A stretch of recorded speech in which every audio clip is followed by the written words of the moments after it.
घाटात घाट हा घाटात घाट त्याला घाट. तू पटू दे एक तरी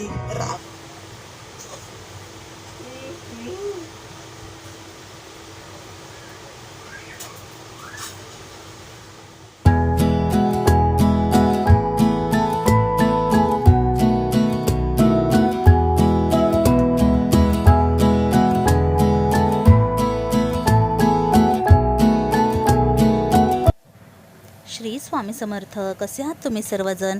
मस्त आहात ना? मस्तच राहा. तुमचं आरोग्य खूप छान राहू दे अशी स्वामीचरणी प्रार्थना करते आणि तुमच्या सगळ्या चांगल्या इच्छा पूर्ण होऊ दे. आज मी दाखवणार आहे अक्षय तृतीयेच्या निमित्ताने सगळा माझा नैवेद्य मी कसा बनवला आहे ते दाखवणार आहे आणि माझी काय गडबड आहे तेही दाखवणार आहे. तुम्ही लास्टपर्यंत हा व्हिडिओ बघा म्हणजे तुम्हाला कळेल की मी किती गडबड माझी होती, काय काय मी केलं आज या निमित्ताने ते बघायला भेटेल तुम्हाला. चला पाहूया.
स्वामी समर्थ.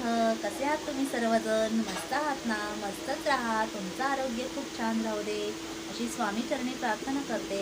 आज आहे अक्षय तृतीया.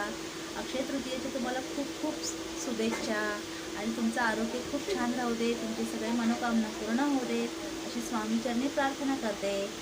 आज तुम्हाला आता मी काय काय बनवलं ते बघितलं तर आहेत. आज मी पुऱ्या बनवल्या आहेत, खीर बनवणार आहे आणि काहीतरी विचार करणार आहे अजून काहीतरी बनवणार म्हणजे देवाला नैवेद्य दाखवायचं आहे ना. आज थोडंसं काहीतरी खास बनवायचं. आणि हे बघा सिंबा बघा काय करतो. सिंबा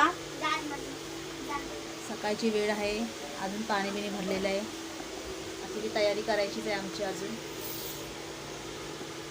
रिद्धीची पण आंघोळ झालेली आहे. मी सकाळी लवकर उठली.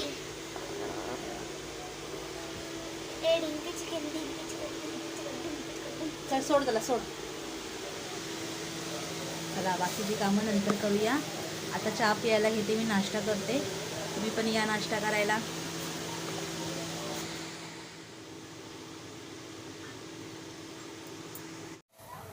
आता मी टोमॅटोची चटणी केली आहे. टोमॅटो, अद्रक, लसूण, कोथिंबीर अशी पेस्ट बनवून घेतलेली आहे आणि ती आता आपण बनवणार आहोत. एक व्हेज पुलाव, मटार पुलाव, त्याचीच गडबड चाललेली आहे. आता मी बटाटा कापून घेत आहे चांगला. त्यामध्ये मटर घेतलेले आहेत. शिमला मिरची एक माझ्याकडे होती ती घेतलेली आहे कापून. अशा प्रकारे हे आता मी करत आहे. एका साईडला खीर बनवत आहे. एका साईडला खीर बनवलेली आहे. खीरचा व्हिडिओ काय टाकला नाही पण टाईम नाही भेटला. सकाळची खूप गडबड असते ना. तर खीर एका साईडला गॅसवरती चालू आहे. आता मी एका साईडला मटर पुलावची रेसिपी बनवत आहे.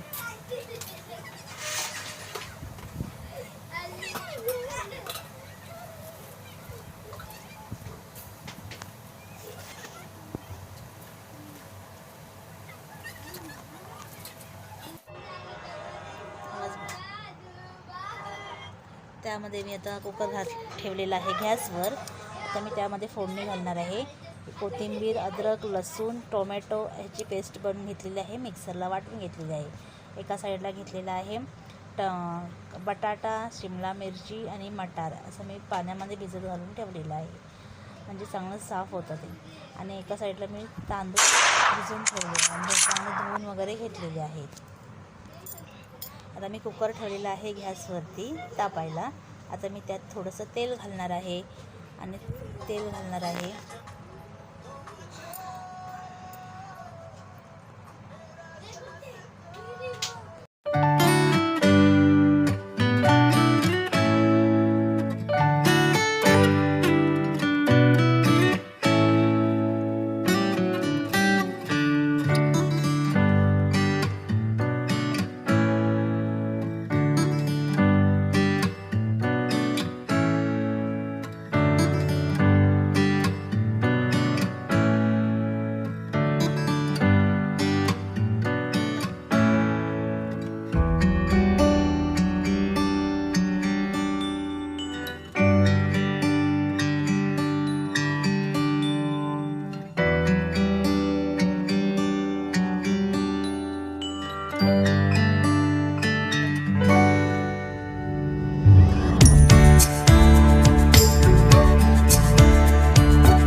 चला आता तुमची रजा घेते आणि आता आमचा ब्लॉग तुम्हाला कसा वाटला तेही तुम्ही कमेंट करून नक्कीच सांगा. आता मी रजा घेते. लाईक शेअर सबस्क्राईब करायला विसरू नका, ते नक्कीच करा. आणि आता मी रजा घेते. आता बाय. श्री स्वामी समर्थ. श्री स्वामी समर्थ. रिटायर